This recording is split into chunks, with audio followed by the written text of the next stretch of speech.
온 세계에 세워진 지역교회들 중에는 하나님의 말씀을 하는 지식과 지혜 가운데 살아가는 적은 무리들이 있습니다.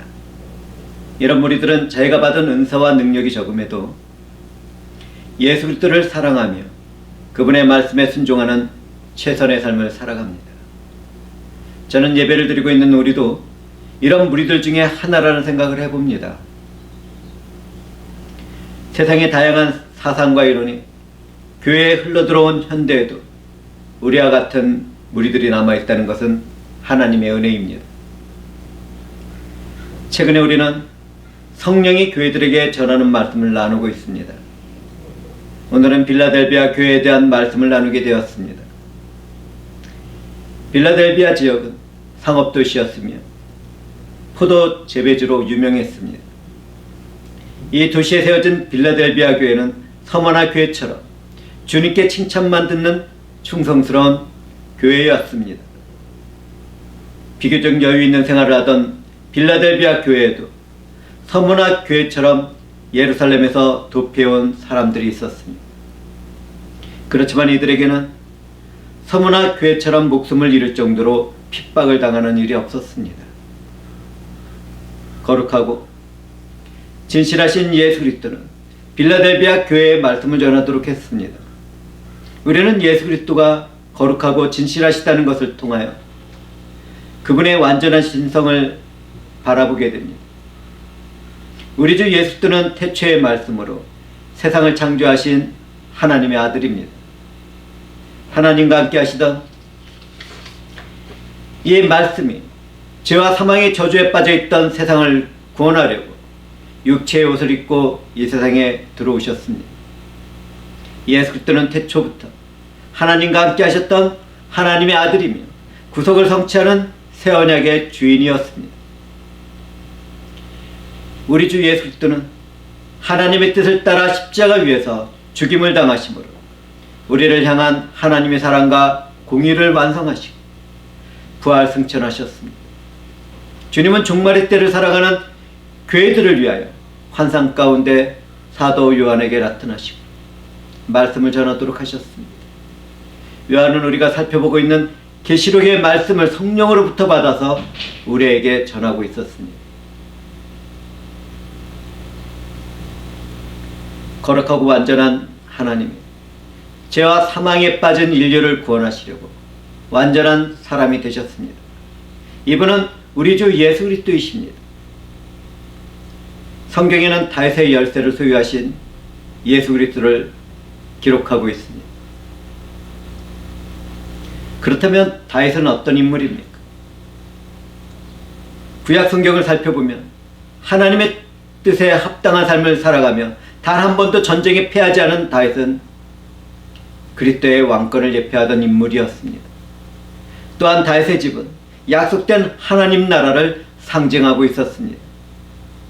구약 성경의 이사야를 읽어보면 하나님은 hil기야의 아들 엘리야김에게 다윗의 집의 열쇠를 주시고 그 집을 관리하도록 하겠다고 말씀하셨습니다. 이런 기록들로 볼 때 다윗의 열쇠는 하나님 나라의 문을 열고 닫는 영원한 권세라는 것을 깨닫게 됩니다. 엘리야김이 다윗의 집을 관리하는 열쇠를 소유한 것 같이 예수 그리스도는 하나님 나라에 들어갈 자와 들어갈 수 없는 자를 결정하시는 절대적인 주권을 행하십니다. 삼위일체 한 번 하나님을 깨닫게 되면 성경에 기록된 예수 그리스도가 어떤 분이며 어떤 일을 하셨는지를 온전하게 바라볼 수 있게 됩니다. 우리 주 예수 그리스도는 죄와 사망과 사탄이 지배하는 이 세상에 하나님 나라의 문을 열고 들어오신 하나님의 아들이십니다. 주님은 그분의 절대적인 주권으로 창조한 모든 세계를 다스리는 왕 중의 왕이신 분인 것입니다. 성경을 조금 더 깊이 읽어보면 예수 그리스도는 하나님 나라인 천국뿐만 아니라 죽음과 지옥의 열쇠를 소유하신 분입니다. 예수 그리스도는 절대적인 권세와 주권을 소유하신 완전한 하나님이십니다. 이 일을 통하여 우리는 무엇을 깨닫게 됩니까? 예수 그리스도 외에는 구원을 얻을 수 있는 방법도 없고 영원한 생명을 얻을 수도 없고 하나님 나라인 천국에 들어갈 수도 없다는 사실을 깨닫게 되지 않습니까? 모든 시대 모든 인류는 우리 주 예수 그리스도만이 유일한 소망이라는 사실을 잊지 말아야 합니다. 절대적인 통치와 권세를 가진 예수 그리스도는 시몬 베드로에게 말씀하셨습니다. 내가 천국 열쇠를 내게 주리니 내가 땅에서 무엇이든지 매면 하늘에서도 매일 것이요 내가 땅에서 무엇이든지 풀면 하늘에서도 풀리리라. 주님이 베드로 사도에게 하신 말씀은 오늘날 우리들에게도 그대로 적용이 됩니다. 우리도 예수 그리스도라는 반석 위에서 세워진 교회의 무리들이기 때문입니다. 예수 그리스도를 믿는 사람들은 반석이신 주님 안에서 권세와 능력을 소유하게 됩니다. 우리는 어제처럼 오늘도 복음을 통하여 주님이 말씀하신 구원의 은혜 안에서 살아가고 있습니다.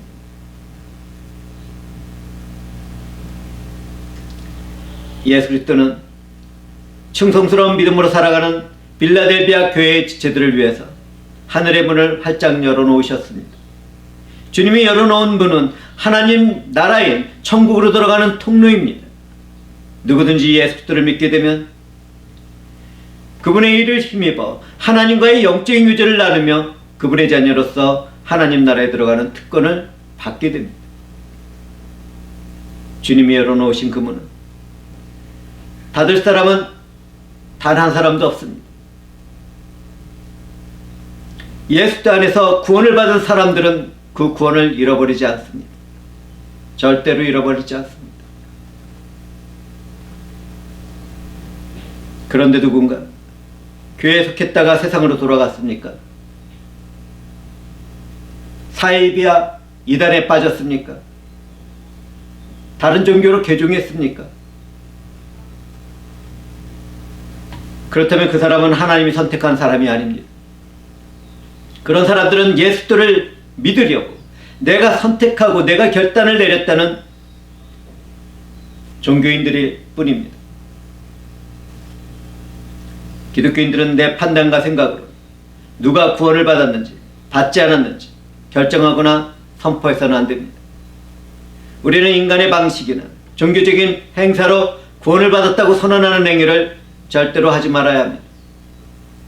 우리는 종교놀이로 얼마나 많은 사람들이 지옥에 머물면서 헛된 구원의 확신 가운데 살아가는지 그 비참함을 알아야 합니다. 자기가 중심이 된 거짓된 눈물과 기쁨의 미소는 지옥에 빠진 자신에 대한 연민일 뿐입니다. 전도와 선교를 많이 한다고 해서 하나님 나라에 들어갈 수 없습니다. 헌금을 많이 한다고 해서 하나님 나라에 들어갈 수 없습니다. 교회를 위한 헌신과 봉사를 많이 한다고 해서 하나님 나라에 들어갈 수 없습니다. 말씀을 전하고 가르치며 세례를 베푼다고 해도 하나님 나라에 들어갈 수 없습니다. 방언과 예언을 하고 귀신을 쫓아낸다 하더라도 하나님 나라에 들어갈 수 없습니다. 하나님 나라에 들어가려면 예수 그리스도의 대속의 은혜를 믿어야 합니다. 그 길만이 유일합니다. 예수 그리스도의 대속의 은혜를 믿는 사람들은 성령의 은사와 권능을 따라 말씀을 전하고 가르치며 아버지와 아들과 성령의 이름으로 세례를 베풉니다. 전도와 선교를 합니다. 헌금을 통해서 구제와 하나님 나라를 확장해 나갑니다. 교회를 위하여 헌신과 봉사와 여러가지 사역을 해나갑니다. 교회는 예수 그리스도의 복음을 전하고 가르치며 그 말씀을 성취하는 성령의 역사를 기다려야 합니다. 성령의 역사가 있는 사람들은 내가 예수 그리스도를 믿기로 결단을 하고 결심을 했다고 말하거나 가르치지 않습니다. 전도와 선교를 해야 구원을 받는다고 말하지도 않습니다. 헌금을 해야 구원을 받는다고 말하지도 않습니다. 방언과 예언을 해야 구원을 받는다고도 말하지 않습니다. 귀신을 쫓아내고 능력을 행해야 한다고 말하지도 않습니다. 그런 말들은 사이비와 이단들의 것입니다. 구원의 은혜를 받은 사람들은 오직 나를 위하여 죽으시고 부활하신 예수 그리스도의 대속의 은혜에 감사하며 하나님의 사랑을 고백하며 찬송합니다. 교회에 속하지 않는 사람들에게 복음을 전하다 보면 나도 예수 그리스도와 그분이 하신 일을 안다고 말하는 사람들을 만나게 됩니다. 그런데 진정한 복음의 지식은 세상의 지식처럼 아는 것이 아닙니다. 성령에 의하여 예수 그리스도의 대속의 사역이 내 삶의 은혜가 되었다는 것을 깨닫고 감사와 영광과 찬송을 드리게 될 때 참된 지식이 된 것입니다. 성령에 의하여 복음 안에서 하나님께 선택된 사람들은 그 삶의 내용이 세상을 떠나 하나님께로 향하게 됩니다. 내가 소유한 모든 것을 잃게 된다 하더라도, 내가 사랑하는 모든 것을 떠나게 된다 하더라도, 심지어 내 생명을 잃게 된다 하더라도 예수와 그분의 이름을 위하여 살아갑니다. 그런데 오늘날 이런 믿음의 사람들을 어디에서 볼 수 있습니까? 오늘날 세대는 믿음을 잃어버렸습니다.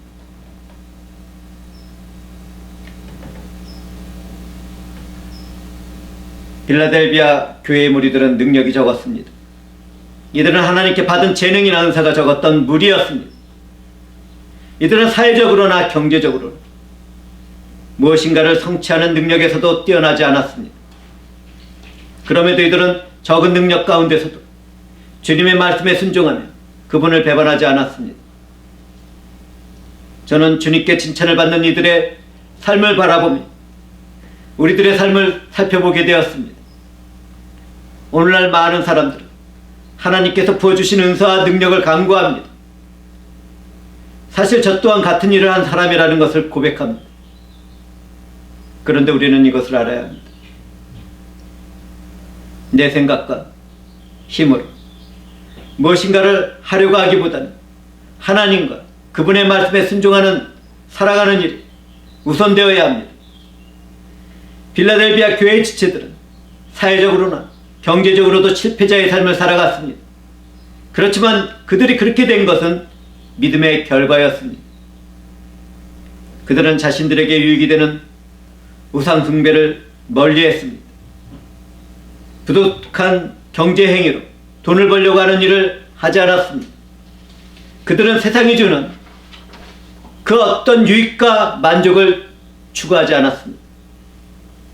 그들은 부족한 재능과 은사 가운데서도 거룩하고 경건한 삶을 살아가려고 말씀에 순종하며 최선을 다했습니다. 그때뿐만 아니라 오늘날에도 하나님의 선택을 받은 기독교인들은 예수 그리스도를 사랑하며 그분의 말씀에 순종하는 삶을 살아갑니다. 그렇다면 우리는 어떻습니까? 예수 그리스도를 위해서 우리는 어떤 삶을 살아가고 있습니까? 주님을 사랑하는 이유로 이 세상에서 나는 무엇을 포기하고 버렸습니까? 사랑하는 형제와 자매들은 제가 드리는 이 질문 앞에서 자기 자신을 깊이 살펴보아야 할 것입니다. 적은 능력을 가지고서도 주님의 말씀을 지키는 사람들은 정말 복된 사람들입니다.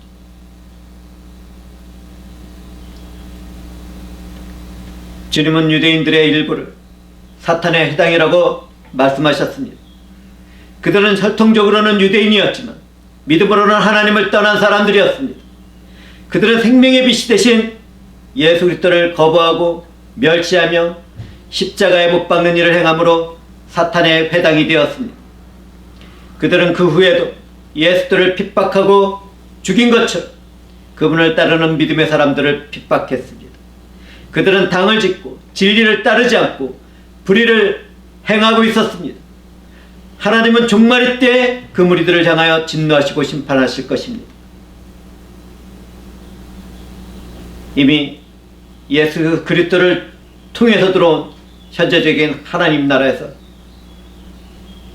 그 심판은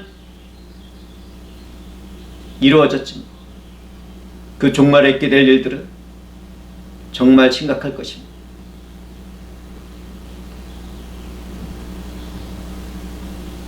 구약 성경을 살펴보면 율법을 따르는 유대인들은 이방인들이 자신들을 찾아와서 굴복한다고 믿고 있었습니다.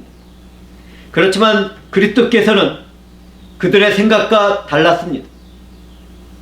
주님은 혈통적인 유대인들이 믿음으로 내면적인 유대인이 된 그리스도인들을 찾아와 굴복할 것을 말씀하셨습니다.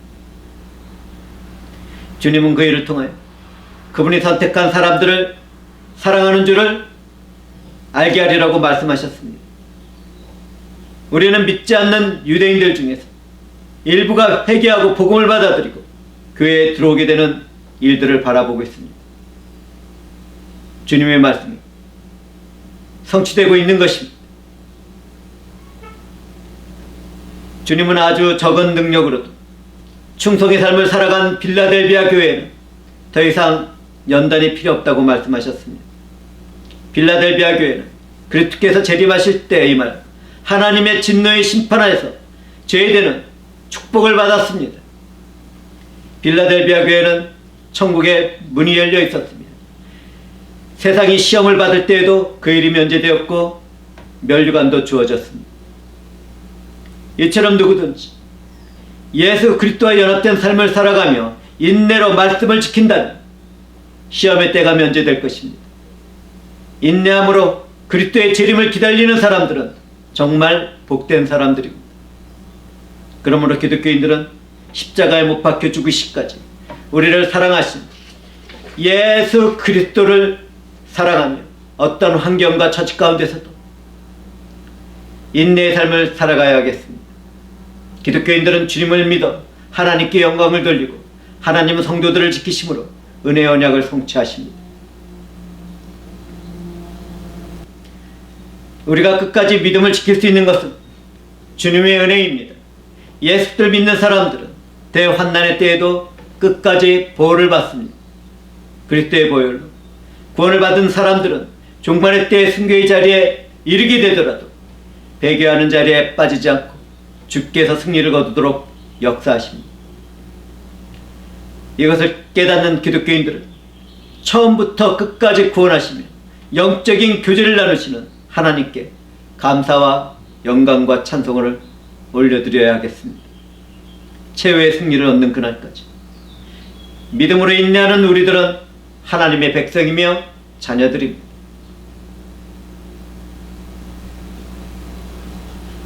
주님은 내가 속히 오리라고 말씀하셨습니다. 그러나 이 말씀은 주님이 지체하지 않겠다는 뜻이지 인간의 시간으로 계산해서 빨리 오시겠다고 말씀하는 것이 아닙니다. 우리는 이 세상에 떠돌고 있는 극단적인 종말론자들의 이야기들을 정말 주의해야 합니다.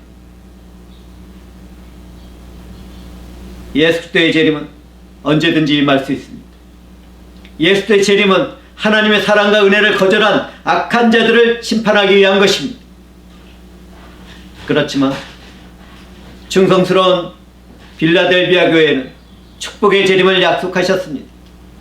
예수 그리스도 안에서 말씀으로 살아가고 있는 성령의 사람들도 똑같은 은혜를 받았습니다.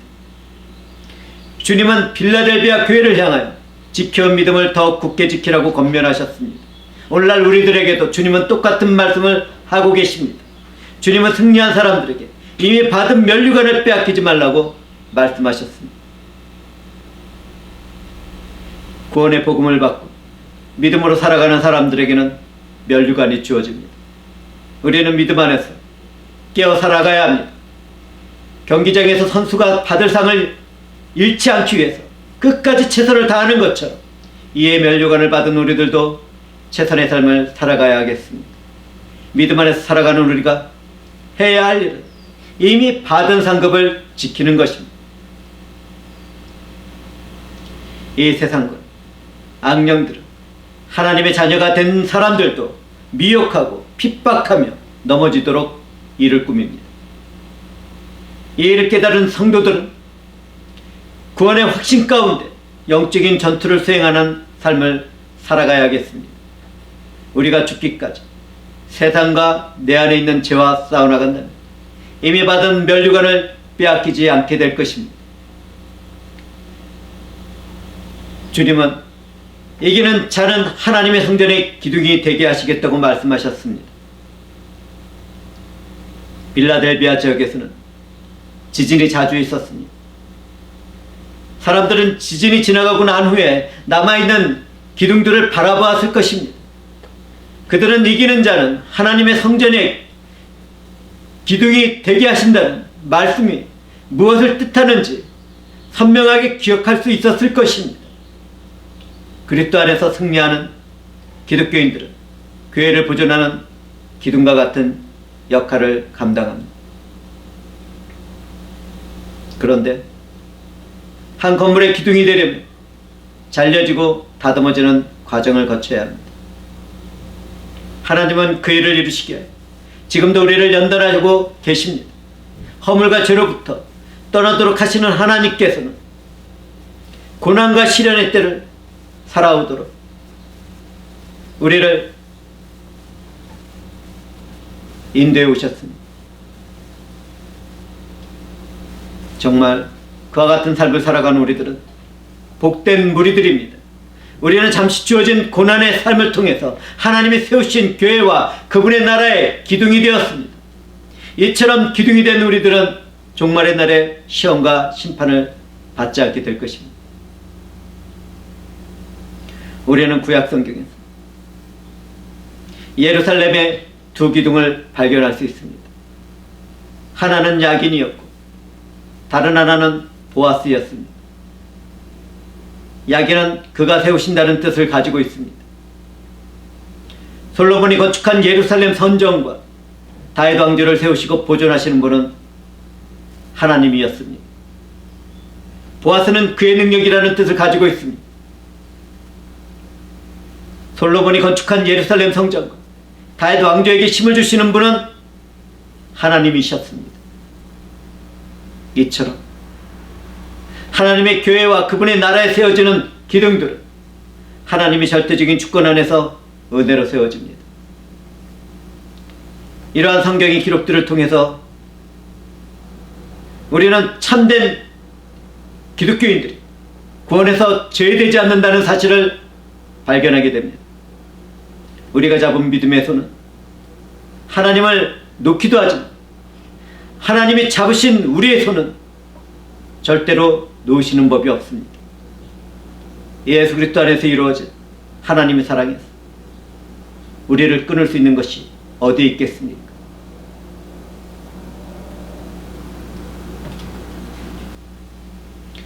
저는 기독교인들에게 자신이 중심이 된 믿음에서 떠나 하나님의 중심이 된 믿음으로 돌아서기를 권면드립니다.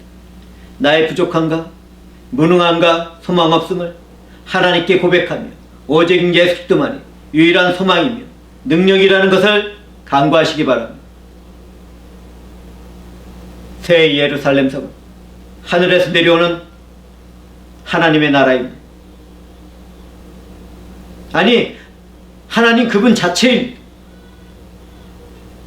구약 성경을 깊이 살펴보면 하나님은 그분의 이름으로 이스라엘 백성들을 축복하셨습니다. 적은 능력을 가지고 말씀에 순종하는 삶을 살아가던 빌라델비아 교회의 사람들은 축복받은 하나님의 백성들이며 자녀였습니다. 새 예루살렘 성인 새 이름이 교회의 무리들에게 주어졌다는 것은 참된 기독교인들이 하나님 나라의 소유라는 것을 알려줍니다. 믿음으로 승리하는 삶을 살아가는 사람들에게는 예수 그리스도의 새 이름이 주어집니다. 예수 그리스도의 새 이름은 모든 권세를 통치하시고 다스리시는 절대적인 권력과 인격과 성품을 뜻하고 있습니다. 예수의 구속을 받은 성도들은 하나님께 속한 것입니다. 이 은혜를 받은 우리는 주님이 다시 오시는 그날까지 믿음의 경주를 계속해 나가야 하겠습니다. 회중들은 우리의 시민권이 하늘에 있다는 것을 절대로 잊지 마시기 바랍니다. 귀 있는 사람들은 성령의 교회들에게 하시는 말씀을 들어야 합니다. 성령의 감동 가운데 하나님과 영적인 교제를 나누는 사람들은 주께서 하시는 말씀이 무엇인지를 깨닫고 있을 것입니다. 성령의 권능으로 살아가는 우리들은 예수 그리스도와 연합된 성도들입니다. 스스로의 부족함과 연약함을 깨닫고 주님만이 우리의 유일한 소망이며 능력이 된다는 것을 고백하는 우리는 하나님이 소유한 그분의 백성들입니다. 주님의 구원의 능력만을 의지하고 예수 그리스도께 영광과 찬송을 돌리는 우리는 하나님이 세상을 창조하기 전에 선택한 그분의 자녀들입니다.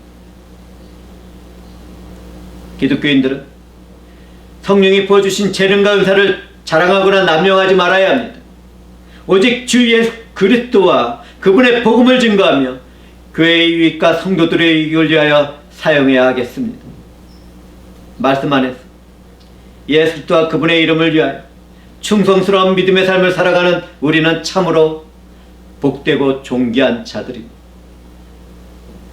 누구든지 자신의 부족함과 연약함을 고백하며 크고 놀라운 주님의 권능을 믿고 따라간다면 반드시 교회의 기둥이 되고 주님의 날에는 면류관을 받게 될 것입니다. 성령 안에서 주께서 이루실 일을 바라보며 말씀을 마치도록 하겠습니다. 주 하나님,